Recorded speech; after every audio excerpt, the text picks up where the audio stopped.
Bana, hivi ndivyo alivyoweza kuingia Mnyamwezi D-Voice kutokea pale usafini WCB kwa mzee mzima Diamond Platnumz. Na D-Voice ameonekana akiingia yeye na Diamond Platnumz na Estokiz ukumbini.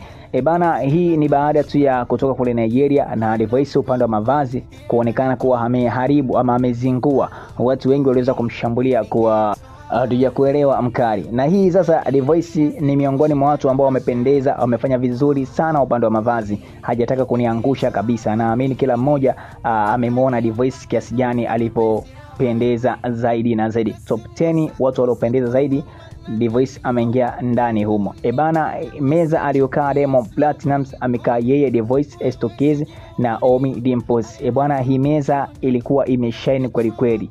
Yani wote walikuwa wamependeza ile mbaya. Kwa kweli Wasafi hawanaga baya wala hawana kazi mbovu. Kwanza Mnyamwezi anaonekana kuwa anafuata nyendo za Diamond Platinum, na anapokwenda Diamond Platinum basi pembeni yuko D-Voice. Bwana, kwanza Mnyamwezi amekula suti ndani, nje amekula koti la manyoya na muonekano wake kwa juu, nywele zake alivyozidesign, yani muonekano pisi kabisa, ni wakijanja wa Kinyamwezi. Bana, kwa mastori zaidi mbalimbali tembelea katika akaunti zetu za Donsu. Usisahau kusubscribe.